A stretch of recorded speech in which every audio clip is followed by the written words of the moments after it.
issues and confronting the indigenous people in the Philippines and its recommendation. Human rights violation. Indigenous leaders and activists are often red tagged and face harassment. Politically motivated charges and the violence, and making Philippines of the most dangerous countries of environmental activists. So, Andre da kuno is kanang mga like mga NPA is nado sila kagalingon nga laws. So, mao nang NPA sila tungod kay kanang lack of knowledge, lack of kanang gina-consume nila kanang kanang mga pagkaon or wa sila mga health medicine. So, andre sa entry tagging practice is the government should issue a clear directive to stop red tagging and take action against those responsible are urged by the Human Rights Watch in an UN or union. So, ang government daw ko nagapringkamot nga ang kanang sa red tagging is mawala na. So, kay makadistract mo sila sa uban indigenous people, like ginapanguha nila ang ginapanguha nila ang mga dili nila angay kwaon sa uban katawhan, kanang wala lagi sila, tapos ginahilabtan pa sila sa mga NPA. So mo nay cause sa kanang red tagging. So para makaprevent sila is ang government na mismo ang magpaundang like ilang ambot sa girahon mo siguro nila or ilang istoryahan o padanan og notes. So under sa economic marginalization is indigenous people have been included from the economic benefits, leading to high levels of poverty and a limited access to education and healthcare. So mao to ang gi-mention ganiha nga ang indigenous people or IP kanang wala kay sila mga education. So need gina na nila kay para na sila ideya kung usahon nila ang or para ma-advance ilahang unahuna or mapareha sa to like itong mga normal people lang. So yung kuan po nila is kanang masakit po sila, wala po sila madadaling nga magtun hospital kay so because layo kay sila sa kabukiran. So need yun nila aning healthcare education. Dire na to sa exclusion and discrimination against the indigenous people in the Philippines, violence and red tagging. Indigenous activities of often red tag and face violence and same accidents like tumandok. Hello everyone, my name is Rofami M. Talha, and my assigned topic is all about the exclusion and discrimination against the indigenous people communities. Many of 110 ethno-linguistic indigenous groups in the Philippines experience discrimination, degradation of sources, bases, and armed conflict. IP's communities, generally located in distinct ancestral territories, have high rates of unemployment, underemployment, and illiteracy. So, indigenous people communities globally face systematic exclusions and discriminations rooted in historical colonialism and ongoing societal biases. This marginalization manifests in healthcare, education, economic opportunities, and land rights, perpetuating cycle of poverty and disempowerment. So the first one is healthcare inequalities. Indigenous people often experiences stereotyping, abusive treatment, and lack of culturally appropriate care in healthcare settings. This experience discourages access to essential services, contributing for the health inequalities. So the second one is the economic exclusion. Indigenous communities experience higher poverty rates and fewer employment opportunities compared to the general population. This is due to discriminatory policies and limited access to education and basic services. Economic exclusion traps these communities in the downward spiral of poverty and discrimination, further perpetuating their marginalization. So the third one is the land disposition. Land disposition remains a critical issue particularly in regions like Brazilian Amazon. Deforestation and infrastructure projects often displace indigenous groups, leading to environmental degradation and social injustice. So, the colonial logic continue to shape land development agendas, undermining indigenous rights and perpetuating a cycle of exploitation. Hello everyone, I am Ray Angel Toledo and my assigned topic is all about fishery rights. In the Philippines, as elsewhere, indigenous people face multiple issues in securing the right to fish their coastal area, including lack of tenure and legal recognition of the tradition rights in national constitution and laws, discrimination and culturally insensitive policies and development projects. Reclaiming the ancestral waters of indigenous people in the Philippines, including the Tagbanwa community. So, morning naranasan sa sa tanan indigenous people nga namuyo diri sa Pilipinas, including the Tagbanwa experience with fishing rights and indigenous rights. The first one is ancestral domain and rights. Ancestral domain and rights have ancestral domain that include traditional fishing grounds recognized under the Indigenous People Rights Act, EPRA of 1997.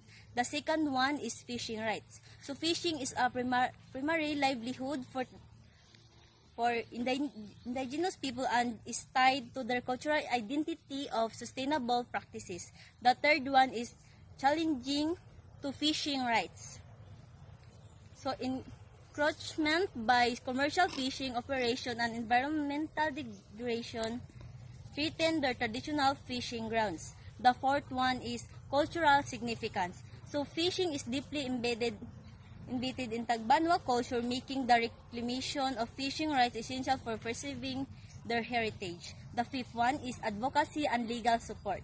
So the indigenous people engage in advocacy efforts to assert their fishing rights and protect their ancestral waters, including legal actions and partnership with NGOs or non-government organizations. So mo ni siya ang mga tao nga isa ka individual o grupo nga dili siya non-government, dili ni siya gobyerno ang nagbuhat ani. The sixth one is sustainable practices. So they practice sustainable fishing methods that respect the ecosystem, ensuring the health of marine resources for future generation. The last one is community empowerment. So empowering the indigenous people community involves recognizing their voices and decision-making processes related to resources management. Reclaiming the ancestral waters is crucial for indigenous people and other indigenous in the Philippines, involving the assertion of fishing rights and recognition of their cultural identity and sustainable practices. And that is all. Thank you. So, hello everyone. My name is James Mickey, and my assigned topic is all about indigenous people land rights. So, first, ang Republic Act 8371 o Indigenous Peoples Right Act or IPRA giaprobahan ni adtong 1997. So gi-allowed ni ana ang pagrespeto sa mga lumad ug ang ilang katungod sa yuta and then ang ila sa kaugalingong pag-uswag.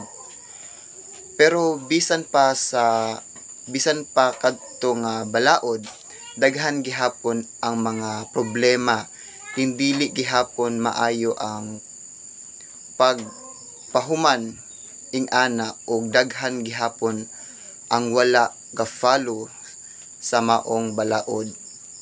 So bisan ang Pilipinas is nagsuporta sa United Nations Declaration on the Right of Indigenous Peoples or UNDRIP, wala gihapon ma-ratify sa gobyerno ang ILO Convention 169.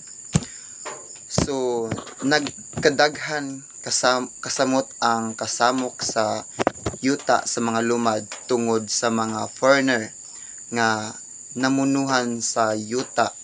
Example, diri sa Pilsaga, isa diri sa Pisaga isa sa nagdumala ang mga anak nga lugar or yuta is foreigner nga tagalain bansa.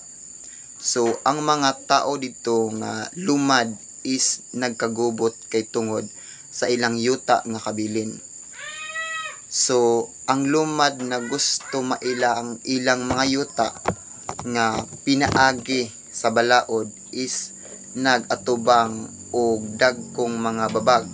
Example ni ana nga babag is mahal kaayo ang pagkuha og certificate of ancestral domain og certificate og ancestral land title, and then dugang sab ni makuha nga papel within 10 to 20 years. So this information is nagikan sa Indigenous World 2024. My assigned topic is Indigenous Peoples' Right Economics Development. The Indigenous Peoples' Right Act of 1997, or IPRA, that the state should protect the rights of the indigenous cultural communities, indigenous people to their ancestral domain to ensure their economic development, thereby recognize the applicability of the customary law.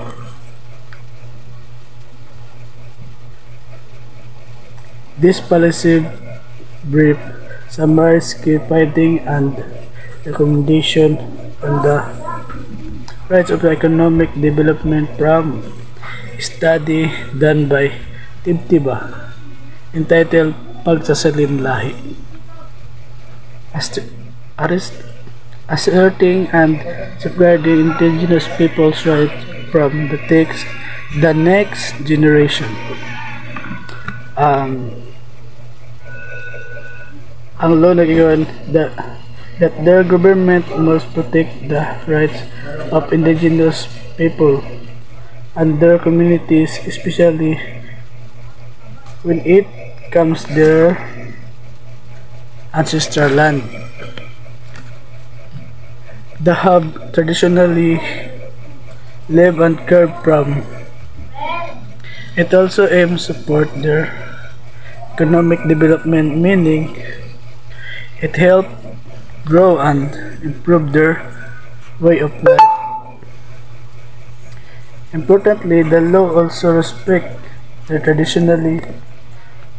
traditional customs and law, meaning the cultural practice and way to making decisions are legally recognized and protected.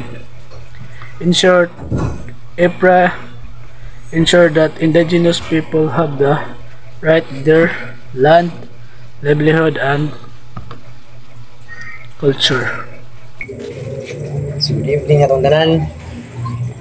Ako ang next reporter. So my name is Janix Canonio. My assigned topic is Indigenous Peoples and the Mindanao Peace Process.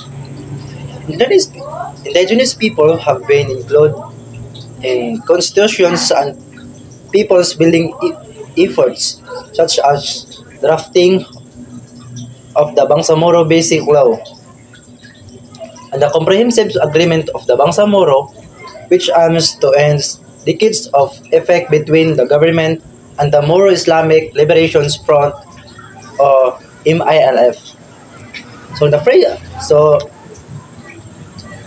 the peace process in the Mindanao aims to address the decades-long conflicts between the governments and the Moro rebelde groups. So muna sila mga rebelde, iba na katungaan siya, such as the Moro Islamic Liberation Front of MILF and the Moro National Liberation Front MNLF. Indigenous peoples who have their own distinct cultural identities and ancestral domains are often caught in the middle of this conflict. So, dito sa Indigenous people's rights to health. indigenous peoples have a right to health include access to the traditional medicines and the health practices and to the social and health services without discriminations as recognitions are recognized by the United Nations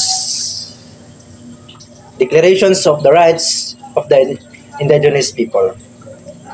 The right of the health as the fundamental human right that is essential for the well-being and dignity of the indigenous peoples. However, indigenous peoples community often face significant challenge is assisting quality healthcare. How can exist care? Existing health things have are some key aspects of indigenous people's right to health. Thank you. So hello everyone, I'm Clean Mark Barrios Abeba from the Group 7 and this is one of my assigned topic, the Indigenous People Right to Education. So according to United Nations Declaration Article 14 states that the indigenous people have the right to establish and control the educational system and institutions, providing education in their own languages in a manner appropriate to the cultural methods of teaching and learning. So this means they can create schools and educational programs that are tailored to their needs and cultural practices, which is also important for preserving and promoting the cultural heritage and identity of indigenous communities. So the article also emphasizes that the methods of teaching and learning should be appropriate to the cultural ways of indigenous people. Thank you. So hello everyone, once again I'm Clean Mark Barrios Abeva from the Group 7 and this is also my assigned topic, the indigenous people rights to culture. So according to April Law of 1997, also known as the Republic Act number 8371, Chapter 6, Section 29, Protection and Indigenous Culture, Traditions and Institutions.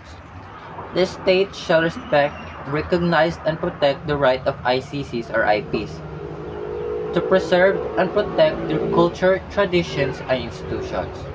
It shall consider these rights in the formulation and application of national plans and policies. This section ensures that the government must respect, recognize, and protect the rights of indigenous communities to keep and defend their culture, traditions, and institutions, when creating and implementing policies, ensuring that their traditions and institutions are preserved and respected. Thank you.